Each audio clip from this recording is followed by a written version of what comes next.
This is the Tech Arts Podcast, where we talk about tech, leadership, and all things that concern church audio, video, and lighting. Welcome to the Tech Arts Podcast. My name is DL. I'm so glad everyone is continuing to join us for the Tech Arts Podcast. Check this out. Our episode with Todd Elliott hit 11,000 views on YouTube. I'm so humbled by how many of you continue to support us by listening and sharing the podcast. Speaking of YouTube, everyone needs to go to our YouTube account and subscribe. This allows you to be the first one to see our new episodes when they release. We have several episodes that I guarantee will help you upgrade your tech leadership knowledge. For example, the episode entitled The Most Important Tech Position. If you're a pastor, technical artist, or worship leader, you need to check this one out. It will help you build your team with the right people. Plus, between YouTube and our podcast outlets, this one by far has the most listens and views. It has a combined total of 30,000 listens and views, meaning it has really resonated with the Tech Arts community. You can find this podcast in all of our podcasts by going to techartspodcast.com.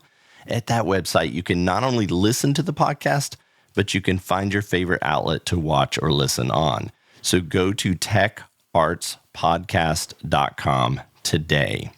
All right, on today's podcast, we have Corey Alderin from sermonshots.com. He's going to be giving us a church tech tip that you don't want to miss. We also have Ron Procopio from Wave Conference, and he'll be talking about the conference coming up in January and what all that entails. Plus, we have Ben Stapley, and he'll be with us talking about directing for IMAG. But before we get started, let's hear a word from our sponsors. Our main sponsor is Digital Great Commission Ministries.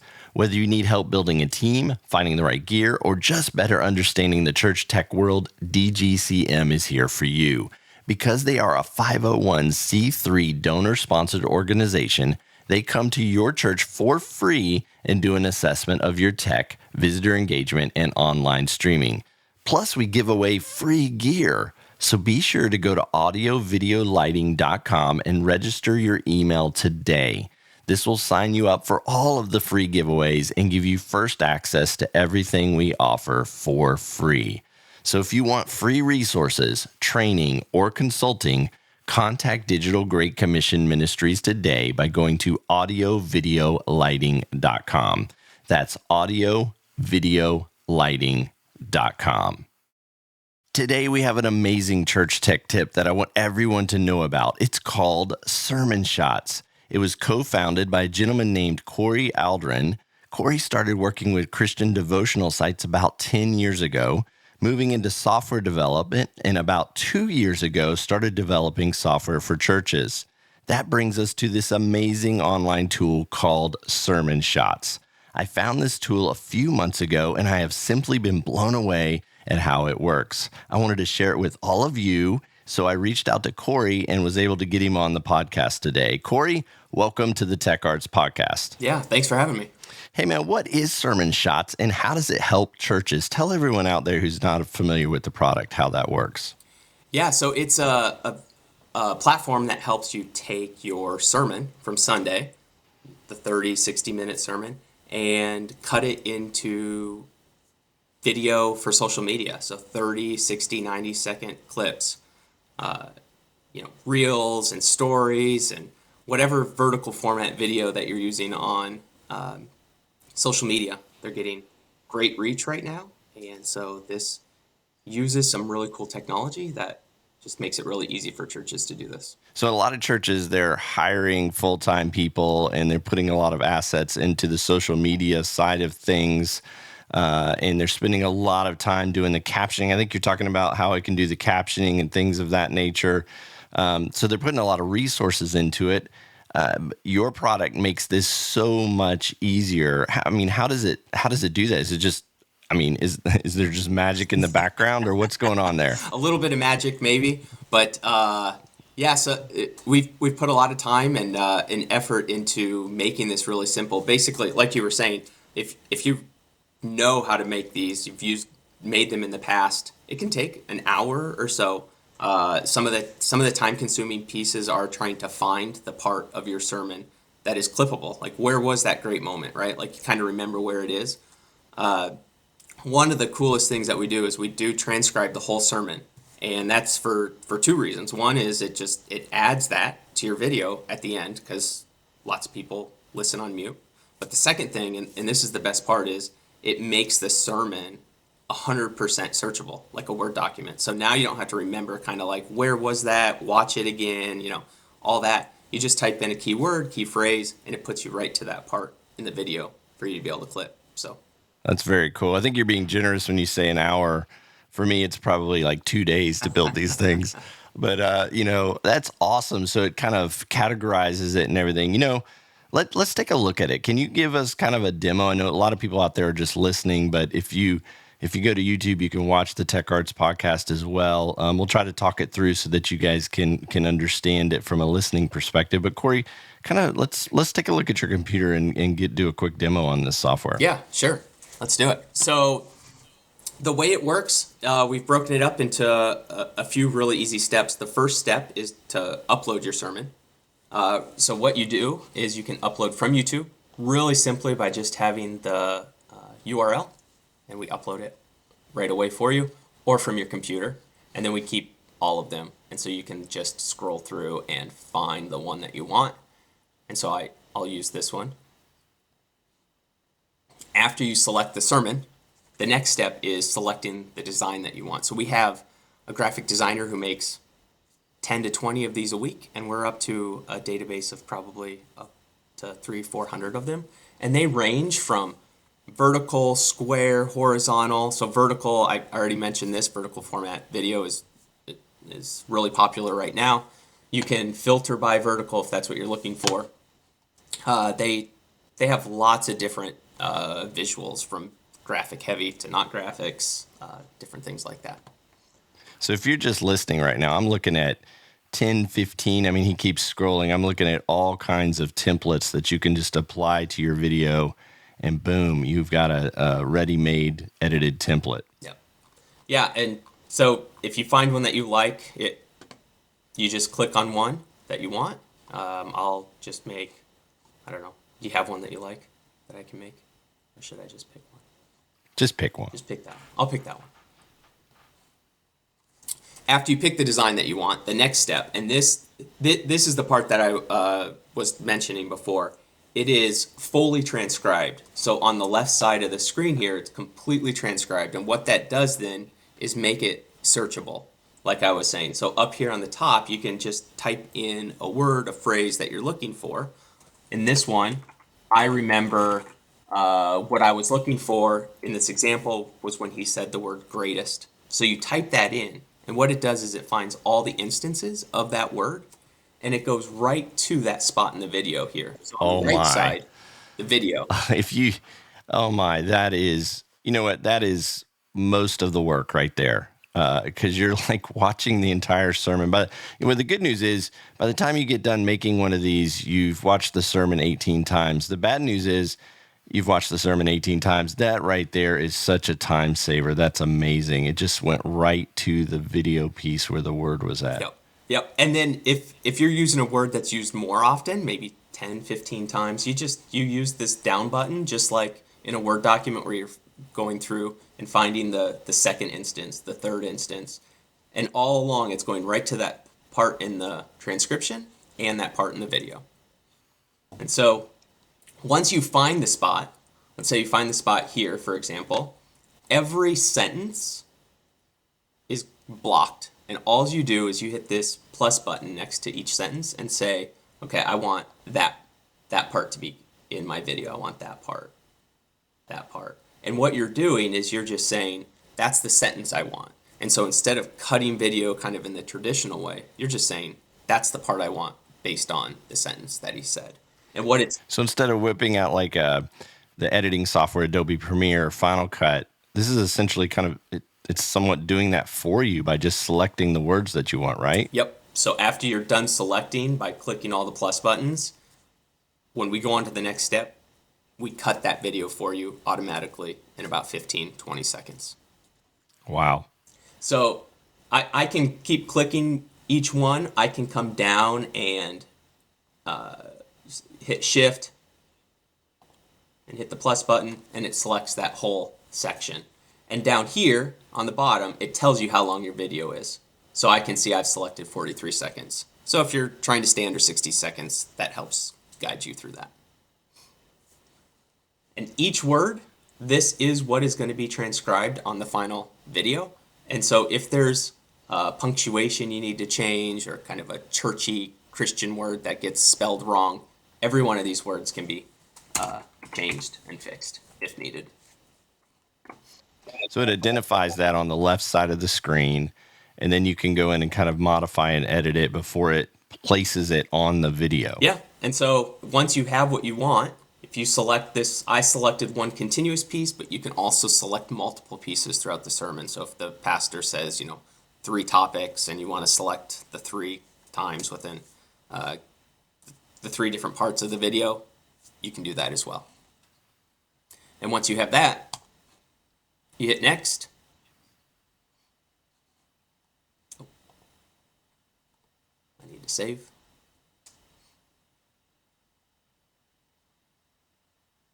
And then here, what it's doing, usually this takes about 30 seconds. Sometimes on video share a little bit longer. But what it's doing is it's taking that template we chose in step 2, and then that clip that we picked, and putting it all together, and you'll be able to preview it all right here. And then you hit play to preview it.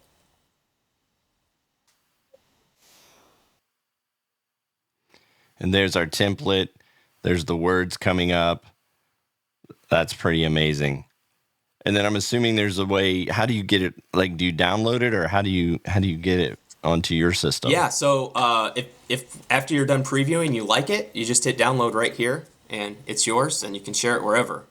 There are some editing things that you can do. You can see up here sermon title, right? If you want, you can remove it if you don't want it, or edit it with whatever. You can see title.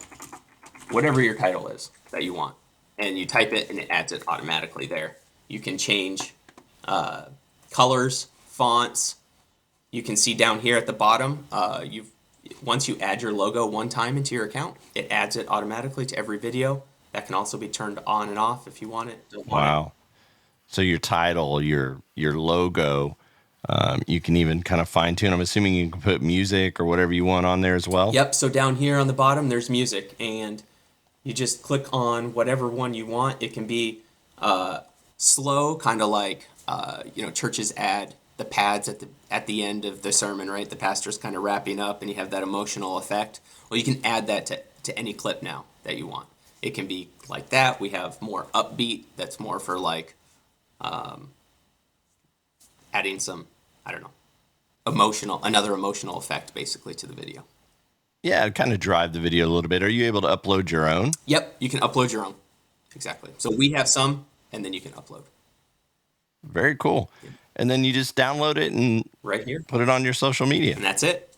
Exactly.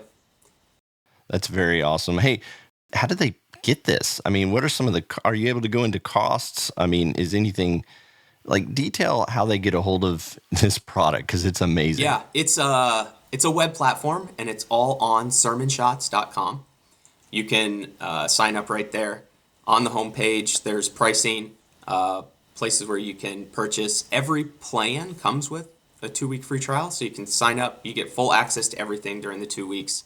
The most common plan used is $50 a month. If you pay yearly, it comes out to $40 a month. So think about that, guys and gals out there that are listening. You probably spend hundreds and hundreds, if not thousands of dollars in either editing time, graphics, putting all of this together. You go to sermonshots.com. So is that sermonshots.com? Correct. You go to sermonshots.com, and they do it all for you for a very low price. It's an amazing tool. You can check them out for 2 weeks to make sure that you like it and it works in your workflow. I encourage everyone to go check out sermonshots.com. Corey, thanks for being on with us today. Yeah, thank you for having me. All right. Before we get to our podcast guest, Ben Stapley, and the subject directing for IMAG, I want to introduce you to our next guest. He grew up in the church and entertainment production industry, has been a part of major church conferences, as well as producing the USITT Stage Expo. Now he is taking on a new and exciting endeavor called the WAVE Conference. Please welcome to the Tech Arts Podcast, Ron Procopio. Hello, how are you? Hey, Ron, how you doing? I'm doing great. All right, I got to ask you, where are you at right now, man? It looks like you're down in the Dungeon of Music world. It is the Dungeon of Music world. This is my basement where my music has come out of our family's basement here for a few decades now. So yeah, every instrument you could imagine is probably down in this thing somewhere. So I'm taking you're a drummer based on the drums I see in the background. No, my brother's a drummer. I'm a guitar player by nature. So you're the one with the ego, right? You're the guitar player. Yeah, it happens. I'm not gonna lie. I grew up in the age of the Eddie Van Halens and the Def Leppards of the world. So yeah, I grew up playing all that fun guitar stuff. Oh, you can give me a little bit of Def Leppard, man. Oh, yeah. I love Def Leppard. Yeah, it's good stuff. The kids listen to it nowadays and kind of roll their eyes, but I'm like, this is the jam. Oh, people would be horrified if they knew what I was listening to when I'm on the treadmill or on an airplane. They'd be definitely not in the modern top 40. Well, Ron, tell me about the WAVE Conference. What is WAVE Conference? The reason we're having you on is to kind of talk this through. I think it's a really awesome place for techs to attend, but tell us a little bit about it. Sure. So you mentioned earlier that I had worked in some other events in the House of Worship community. I spent a number of years working on the WFX show, which a lot of people may know. I was part of that group back in the beginning, growing it up until 2010. And then just a few years ago, I returned back to the House of Worship community, and I created the CFX event, which is currently out there. WAVE is my newest toy, I guess. I don't know, my new plan. It's intended to be a little bit smaller of an event in the sense that we're really focusing on conversation and community. We wanted the people of the worship teams and the production teams to be able to get together to learn from experts like yourself, and Ben Stapley actually is going to be there at our event, and be able to talk to each other, meet some of the manufacturers where it's not necessarily overwhelming, but it's a lower cost opportunity to come and connect and talk to each other.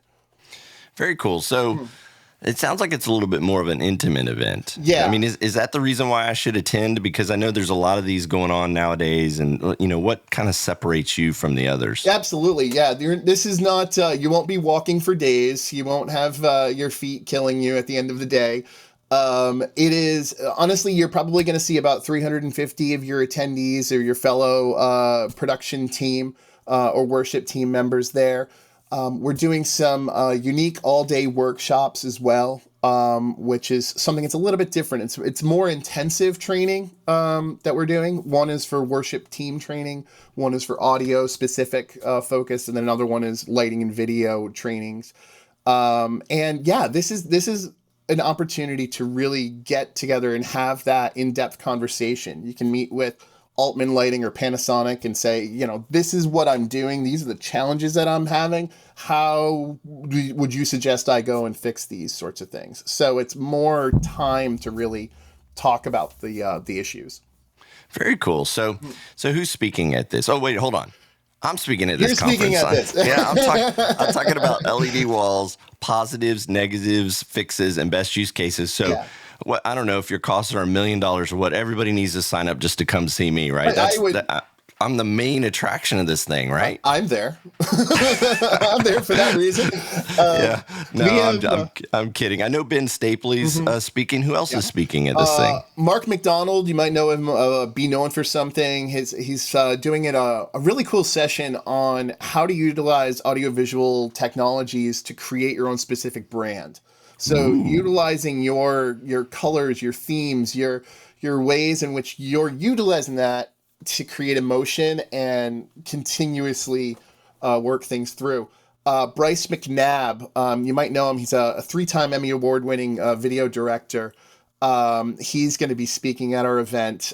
He's very passionate about creative storytelling through video.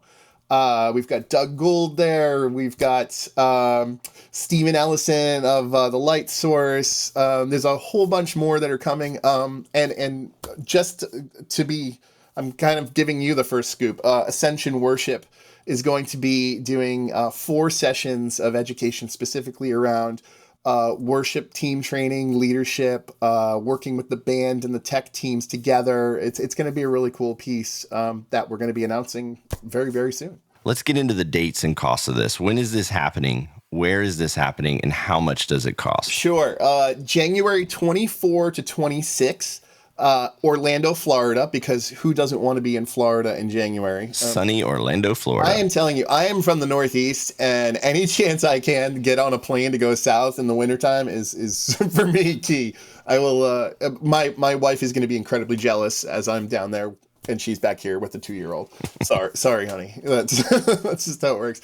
The cost is actually, again, fairly inexpensive. It's $149 for an attendee. What that does is it gets you access to, I was going to say 25, but now we're closer to 30 sessions of education.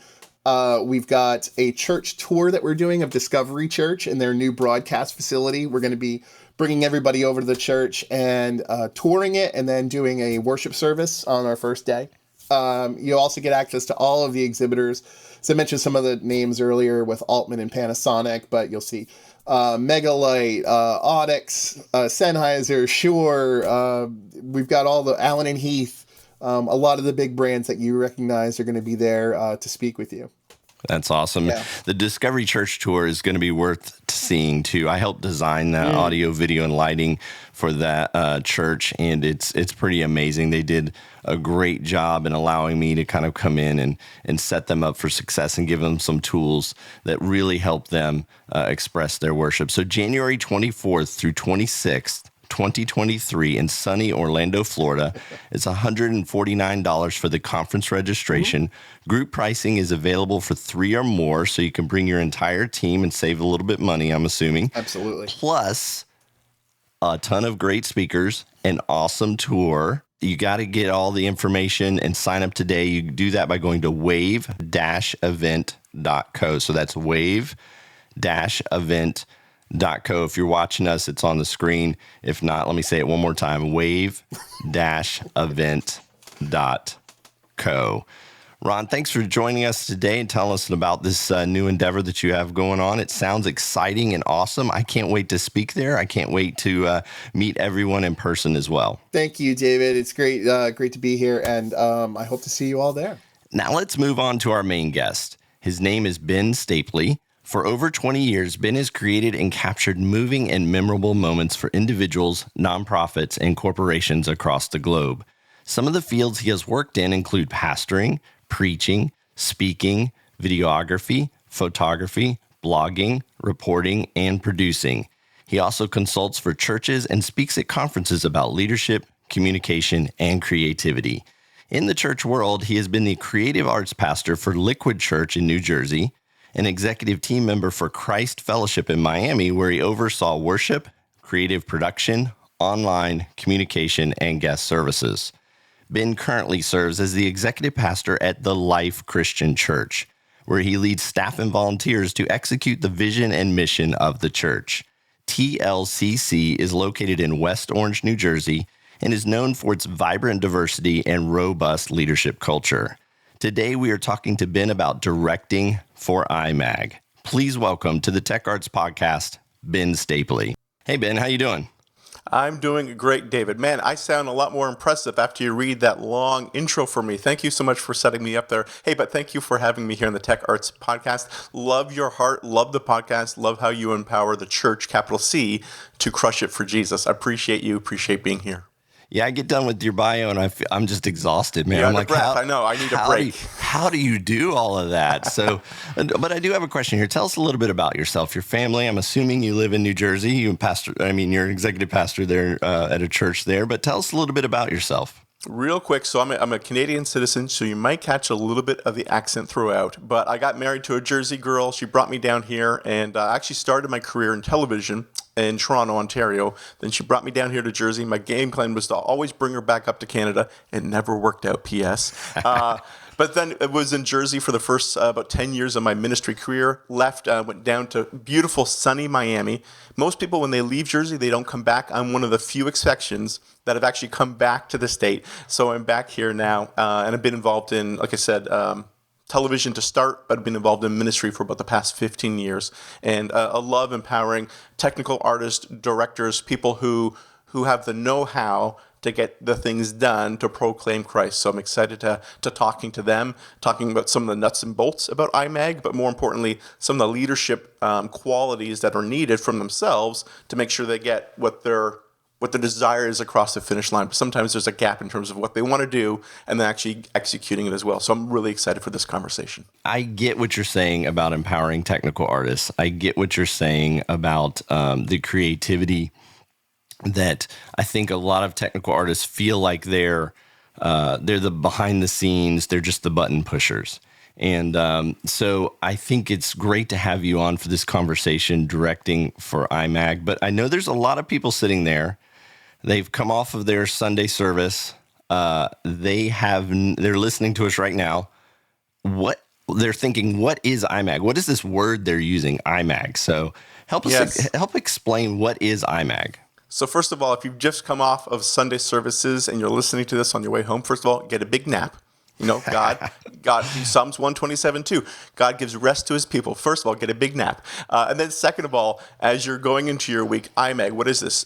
Image magnification. It's short term for that. So basically what happens in the room, how are we magnifying that with visual displays, LED walls, projections? Basically, how do we take a camera, put it in the room, and make sure that we're able to show what's happening on stage at a larger degree so that people in the room can see it for a couple reasons. First of all, especially if you have a deep room and you got people sitting in the back and it's hard to see what's happening on stage, it magnifies that so you can see that. And the other thing too is if you have a really wide room and you have bad line of sight issues because you're kind of looking at the communicator from a profile perspective, which I'm trying to look at the camera right now so our audience feels like I'm engaged. But if I give a profile and do this the whole time, I can tell you right now, our listeners are going to be a little less engaged if they see a profile of me or of anybody. So it helps those people. At the end of the day, IMAG is meant to help make the experience more engaging by getting closer to the subject and seeing them front on the majority of the time. Yeah, what I tell people is, we want to appeal to visitors. And when a visitor comes, they don't sit on the front row. That's not where they sit. They sit in the foyer. They sit in the back of the room. They sit most of the time as far away from the platform as they possibly can. So what IMAG does is it brings you closer to the personality that's on the platform. Or if you're a visitor and you're sitting in the foyer because you have a kid and you're not sure about the nursery and everything like that, a lot of times it'll engage that person as well. But one of the questions I have here, because some churches they use IMAG for their sermon, but they don't use IMAG for like worship. So when is the right time to use IMAG? Do you want to use it all the time, or what is the right time from a creative perspective? That's a great question, and some of the stuff is going to get very subjective. So I'll give that caveat first of all that. A lot of this is what you feel God is leading you to do in your church. So you're going to hear my opinion, you're going to hear David's opinion on this, but at the end of the day, it's what your church leadership think is best to reach your guest in your context, because there's not a one size fits all. That being said, in terms of IMAG, again, you likened it to the visitor. How do we connect them? The other thing I liken it towards is it's an emotional experience. There's church services should hit three things: the head, the heart, and the hands, how we think, how we feel, and what we do. It's not just a TED Talk, the message. There's something emotionally compelling towards it. And because of that, you need to connect with the emotions of the communicator. Like I'm literally trying to get as close to the camera as possible with you so people see me. And so now that applies, that principle. How do you connect to the emotional tone of what's being communicated, not just in the message, but also during the worship? Even during your announcements, oftentimes you're hosting your announcements is kind of seen as the the redheaded stepchild of the service experience, right? Nobody likes that. Let's just get this thing over with. But even that, if someone's casting a compelling vision for your upcoming Christmas services, you want to see that on their face. So I would advocate for everything. But with that being said, I would make sure that you lead with one of the whys behind it, that this is serving your congregation. So if it comes to that, then, and you can say this serves a congregation, seeing our worship leader, seeing our host, seeing our speaker or preacher, then do that. But if it doesn't serve them, then don't. The reason I say that is because sometimes in some church cultures, it can inadvertently become a diva moment for the worship leader, right? I'm on stage, I'm on screen, everyone's looking about me, and instead of using that for me to point towards God, it's kind of pointing more towards me and my worship style and how I'm worshiping. There is a tension there. I'd say a higher tension when it comes to worship, navigating those waters. But I think those waters can be navigated and should be. But if there is some tension with your worship team right now, with it becoming more about them, then I'd have those conversations first, get that heart posture right, and then after you've done that, then apply image magnification for them as well. Because it seems like there's something behind this question here, and if that's the behind, I would definitely push into that in case that is happening with your worship team, which it happens for all of us, even preachers. It can happen for them as well, not just the worship team. Yeah, I'm an advocate for the entire service being done with IMAG as well. But what I like to tell people is, if it comes down to budget and kind of your starter in, your first toe into this, obviously the pandemic has changed a lot of things where you have to have video cameras for everything so that you're streaming at home. But in the building, if you're trying to simplify some things and simplify your budget, sometimes starting with the sermon is a great place to start, and then adding worship secondly, once you kind of understand what you're doing, can kind of help you ease into the budget. But I'm a big proponent, and that was more likely pre-pandemic. Now everybody's kind of all in because of the streaming thing and everybody watching from home. But I think if somebody were to ask me, how do we get started? They're a 50-person, 100-person, 150-person church.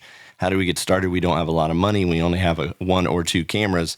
Start with your sermon, and then work your way into worship. It's kind of an easier, budget to kind of tackle. And just to tag on that, when you're introducing this, if you're introducing it for the worship, you can gracefully introduce that to your congregation, which is a very palatable manner. I remember, I'm going to age myself, about 15 years ago during the worship wars, I was a part of a church that was going from, pretty traditional to contemporary. And the lead worship leader always had the acoustic guitar. And he wanted to ultimately lead with the electric guitar. And for 2 months, he had it on stage on a stand. Didn't play it. He just had it on stage to let people know it is coming. You're going to hear me do a riff at some point. I'm gonna wail on this thing. And he gracefully led the congregation through that transitional moment. So if you're doing that for worship as well, I would encourage that, because for some people, it might be completely jarring to see not just motion animation on the projection and the lyrics, but now to see a huge face and a close-up of your worship leader, and they're sweating and it might look a little awkward. So even as you do that, think about how to lead your congregation to that transition. Wider shots, slower cuts, longer duration on takes, and then as you get more into it, a little tighter, a little faster. But don't try to jump into an MTV music video style production if this is your first foray into that with worship. Go easy with people. Yeah, I mean, you said something there that I think is key. Paint the vision for the church. It's okay to say, hey, here's where we're going, and here's what we're going to do. I was at a church once where the pastor got up on the platform, and they were getting a lot of complaints about IMAG and so on and so forth. And he pointed at the camera, and he said, that camera's a missionary. That camera is helping to take the gospel of Jesus Christ not only to the back of our room, to our foyers, but around the world. That camera operator is a missionary. And at that moment, he painted a vision that everybody changed their focus. They were no longer complaining about the cameras kind of being in their way and all that, because they realized, hey, this camera is doing something. And this was, again, pre-pandemic. This was, I thought, very visionary in the way they set the platform for what those cameras do. So set the vision for it, it's okay to get up and say, hey, this is what we're going to do, and this is how we're going to do it. But you mentioned some techniques there, wider shots, things of that nature. I'm a beginner in IMAG. What are some techniques I should use? Well, David, first of all, I know that's a lie. You're not a beginner at IMAG. I've seen your work. It's incredible. So first of all, but for the listeners who may say, I'm new, or maybe my congregation's new, or maybe the team of volunteers I'm leading, or myself as for anyone who is experiencing newness here, there's a couple of basic principles that would apply that would serve them well. The one is, it's a little philosophical, but it's helpful to remember, is to remember that you're serving the needs of your congregation, not yourself. The reason I say this is sometimes you might get someone who's less technically minded, but maybe more artistically minded, and this experience is for them to show their artistic flourishes. No, this is not about you. It's not even about stylistically what you want. It's about what serves your congregation well. I said this because sometimes I've seen older congregations, 50s, 60s, 70s, but the technical director, the video director, the switcher, whatever you want to call that position, is an 18-year-old, a 15-year-old, a 25-year-old. And they are stylistically producing the service, cutting the service, video directing the service for how they would want it, not for the needs of the audience. And it's way too fast, it's way too close, it's tough. So again, serve the needs of your congregation and not yourself as the technician. It would be the first starting point. Some other basic stuff is, I would say, keep it tight. In the term image magnification, it should be magnifying what you're seeing. I've been a part of some churches, and they have a camera in the back, and it's a wide angle perspective, and that's what they're putting up there. And I watch that. I'm like, I can actually see closer than what you're magnifying. This is not working the way it's supposed to be working, and showcasing it closer. So keep it tighter. And I would always say, keep it as tight as possible, because, and we're going to probably get to this down the road, because you're not only directing probably for the room, but you're also probably directing for these devices and the people watching online, watching on their, not a huge 10 by 8 foot projection screen, not even on their TV, not on their laptop, but on their phone. And if they're watching on their phone and the person's far away, then it's really disengaging. So I say try to get as tight as you can. Now, if you have a walker, communicator's walking back and forth, you're going to need to zoom out, or you're going to have a hard time following them, and they're going to walk at a frame, or you're going to get everyone motion sickness because you're just swinging back and forth all the time, which is probably a coaching for the communicator on this side, like stay within a box, and we can get to that, but I can hear you wanting to jump in and respond a little bit there. Yeah, I wanted to ask you about what you just mentioned on the devices. Broadcast switch versus IMAG switch. A lot of churches, they can't afford to have two different switchers and two different people switching. It's one switcher, a lot of times a small switcher. How do they navigate that between broadcast and IMAG? Because typically with IMAG, you want to get as tight as you can and bring people really, really close. With broadcast, it's a little bit more creative, where you're taking wide shots and close shots and kind of mixing and matching it. So how do you talk people through navigating that? Yeah, so you've just said a lot. Let me unpack it a bit there and add to it. So those two styles, broadcast, what you're saying there is, if someone is watching this and they're not in the room, but you're broadcasting it to where they're at, they're in an overflow room, they're at another campus, they're at home watching, how do you stylistically create that? Well, you're going to do, like you said, David, some wider shots. You're going to do some establishing shots. How big is this room? How many people are in this room? You're going to show some stage-wide shots. You're going to do some head-to-toe shots on the communicator. You're going to do all that type of stuff. If you're just doing strictly broadcast. Now, if you're just doing strictly IMAG, image magnification for that room, then you're going to keep everything tighter. I don't need an establishing shot for what this room looks like. I'm already here. You don't need to show me in the room. I know I'm in the room already. So you're going to keep everything tighter. So your question is, well, we can only afford one.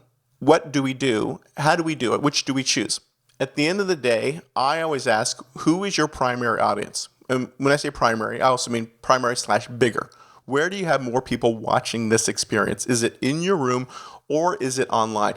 And if you don't know how to answer the question, then I would say, where do you have your potentially larger audience? In the room or online? At that case, everyone says, "Oh, it's online."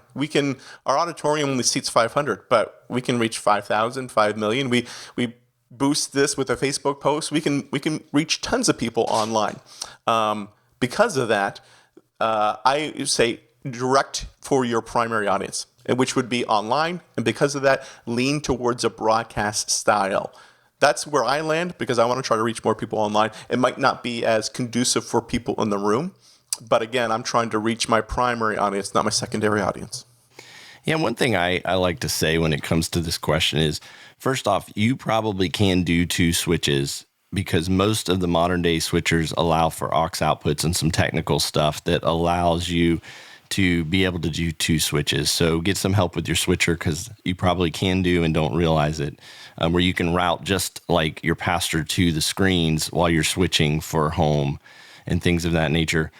But the worship side tends to be more creative.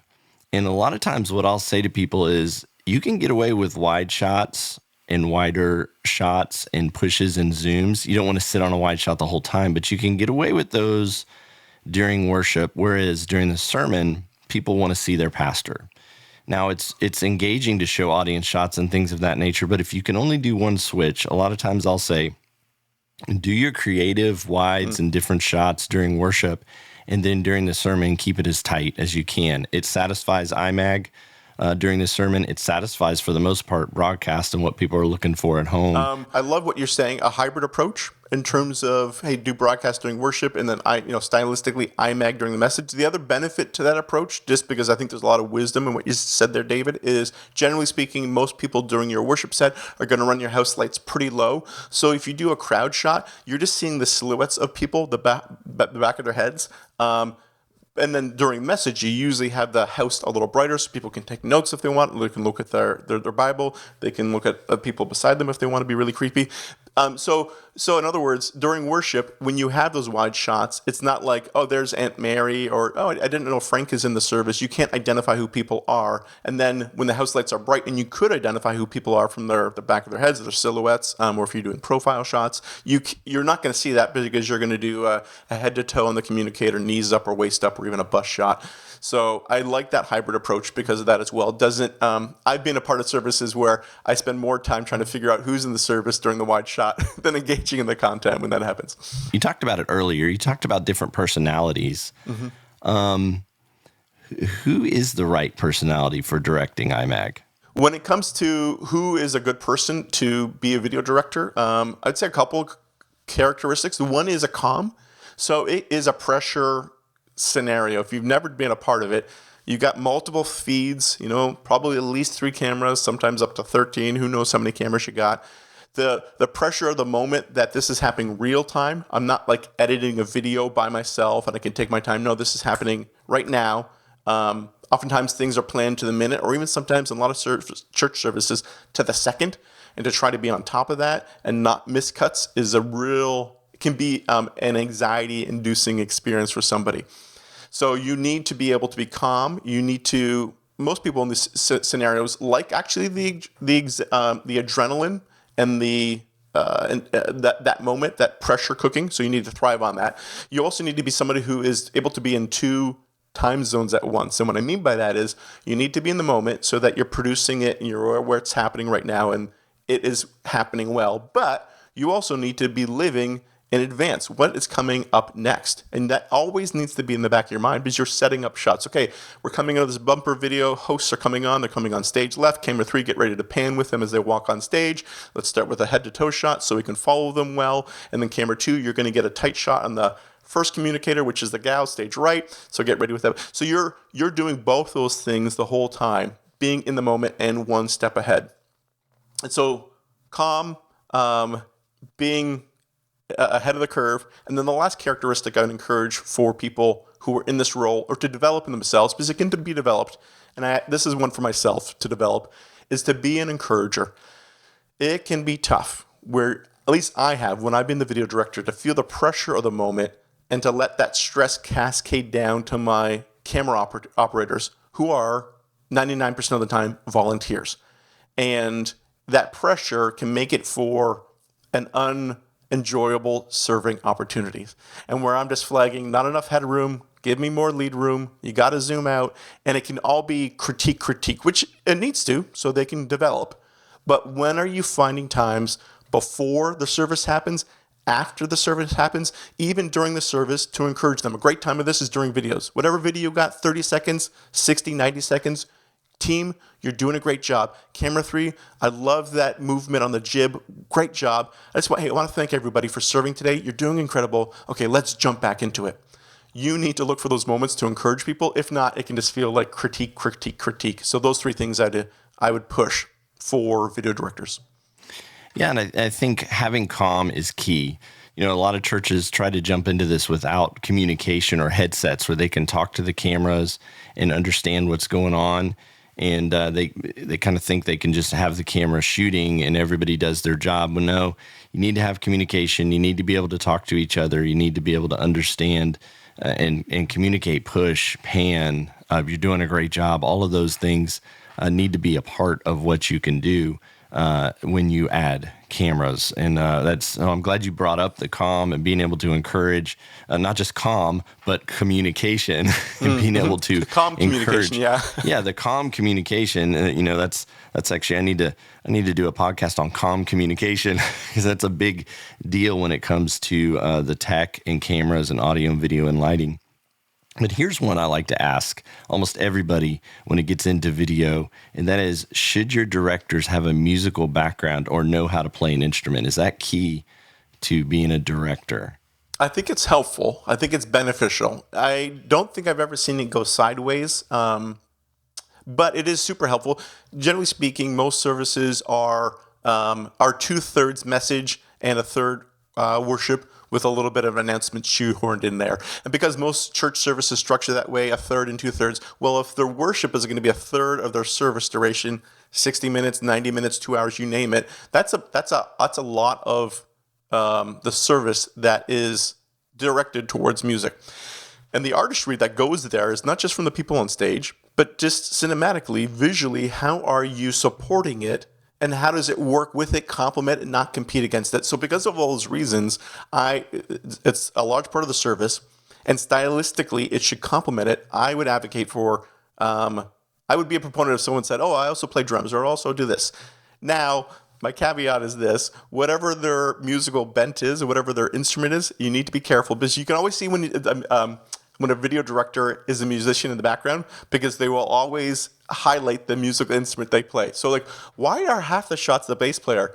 Well, I pay bass. Oh, okay, I got it. So I just encourage them, don't overemphasize what you enjoy in terms of a musical instrument. That's a really tight shot of the snare. Why do we keep saying the snare? You love that snare, don't you? That snare. The cowbell. Yes, yeah. Wow, you must have been into percussion in elementary school. You got that vibe to you. So that's general. In particular, it's tempo. You want to cut on the beat. And so whatever that is, and oftentimes you can physically see when a video director has a musical background, because they're moving to the beat, and you can't, if you're just listening to this, you can't see my body language. But I'm moving to a beat in my head right now, and I'm cutting towards it as well. And even beyond the music, that helps them in relationship to the communicator, because there is a tempo, there is a flow, there is a musical style towards every communicator, and I'm kind of emphasizing that right now myself in doing that. But when do you cut? You cut for them on the end of a sentence. Boom, cut. Which is hard for most communicators, because they oftentimes do run on sentences and there's no pause. But there's a flow in every communicator, whoever it is, even the most stoic communicator who is just, cement shoes behind the podium, they still have a flow to themselves. So how do you highlight that with your video directing? Someone with a musical background is beneficial towards that. And then also they intuitively will know how songs are structured. Okay. Chorus, verse, chorus, bridge, chorus. They know some of that stuff, and they know this song's going to end. I can hear the crash out coming to go. Let's cut to the GoPro and the jump cage, and we see him crashing out. Great. They know that. They know when there's an upcoming instrumental bridge. And, okay, we got to cut to something. I don't know what it is, but I don't want to see a worship leader with their eyes closed with their hand up. But what is it? They intuitively anticipate all those things, and I think there's a benefit to that. Yeah, I agree. And one thing that I like to say is that your director should at least be open to understand music and how it works and flows, even if they don't have a musical background. And the reasoning is, the band and the worship team on stage, almost every single one nowadays is going off of click and guide, and they have something in their ears that is telling them what's next, what's going. Even if they're not doing that, they have a talkback person who's kind of communicating to the band members on the platform as to what's happening. And that tends to be put into where the director is at too. As you get to a higher and higher level of directing IMAG, you'll be listening to those cues and those calls as well. And so you need to understand why they're starting the clicks and stopping the clicks, and what is one? We're going to land on the one. I mean, you got to understand some of those things. So if your director is opposed to learning anything musical, they're probably not in the right seat. But if they're open to that, or they have a musical background, you're going to excel with them. I get this one all the time. How many cameras should I start using when I get into IMAG? Great question. I would start with at least 3. That gives you, if nothing else, you need at least 2. So you're cutting from one to something else, and you're not just on a static shot. That would be, I would say, if you can't have the budget for 2, you shouldn't do it. Just because, if for transitional moments, how do I cut from one thing to another thing, other than the camera just wildly swishing around or zooming out and zooming back in? You're laughing right now. You've seen that happen. I know that laughter, David. You've Many seen times. that happen. So if you only have budget for one, don't do it. But here's the thing: so you're like, okay, we got, I heard David say on his podcast, if you got 2 cameras, no, if you only have 2, then you need a really good team, because every time you're cutting from something to something else, and there's no room for grace.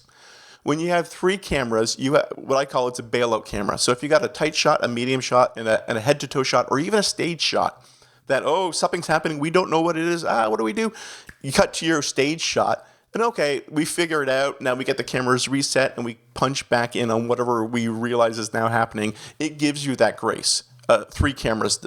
So from my perspective, a bare minimum is 3 cameras to start with, because if not, if you can't afford 3 cameras, then I know you cannot afford a professional to run this gear. So you're relying on volunteers, and it is way too much to rely on a 12-year-old camera operator to be knowing this and doing this with a high level of excellence again and again.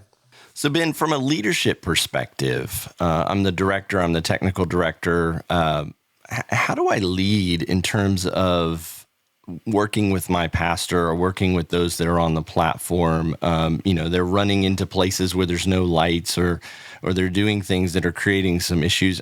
How do I lead inside of directing?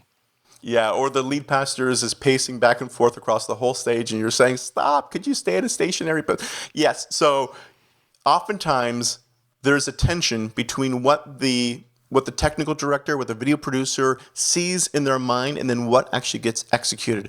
And when I've had these conversations, I'm sure you had as well, oftentimes the gap or the hurdle that needs to be overcome is something as simple as a conversation.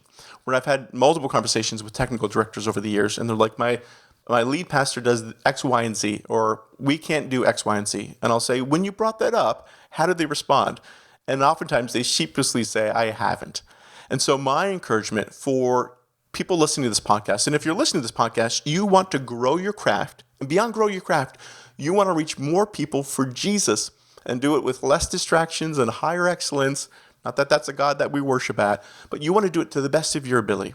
And sometimes you're frustrated because you just feel like it's so low in what you're doing, and it could be so much better. Reach out to your lead pastor, cast that vision.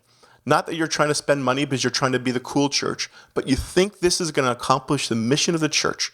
And if you come at them, they're definitely going to listen. They might not execute, but they will listen to that conversation. They'll have that conversation with you. And then when you come at them and say, I think this needs to be changed, give them your want list and your need list. So at the end of the day, pastor, this is what we need to do. These 3 different things. I need you to stand in a 10-foot box, because we don't have the lights, and once you walk out of that, you get dark. I need you to do this because it looks terrible. Now, I would want us to buy additional lights, but I got a feeling that's not within the budget. So I at least need you to do that. When you give them options, this is my want and this is my need, then it's much easier for them to say, okay, I understand how you're coming at me. You're not just asking for $100,000. You're also, that's your want package, but your need package is 10. You know what? Let me meet you in the middle. Let me get you 25. I'll get you some of your needs and some of your wants. When you come at them and you cast the vision as why you want to do this to reach more lives for Christ, and you give them options, that is oftentimes 9 out of 10, the ball gets moved down the field. And even if it doesn't, you've done your best job to cast that vision, and it's outside of your hands at the end of the day, and you can sleep knowing you did your best and you brought your expertise to the table. Whether or not it was responded to, that's no longer on your shoulders. So that would be my last encouragement for the people who are looking to advance and make improvements with their IMAG or other visual communication. Yeah, I completely agree.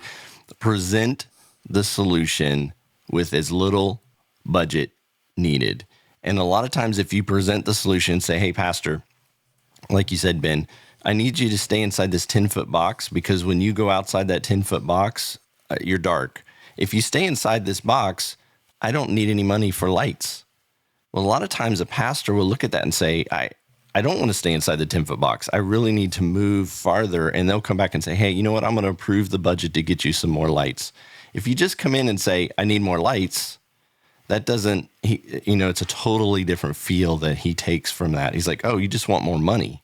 Mm-hmm. But if you come in and say, hey, pastor, here's my solution, without presenting you any extra budget money, most of the time the question will be, well, if I want to go outside that box, what's it going to cost? And then that leads you into presenting budget numbers versus you just coming in and saying, hey, it's going to cost more money. So I really like what you said there, Ben.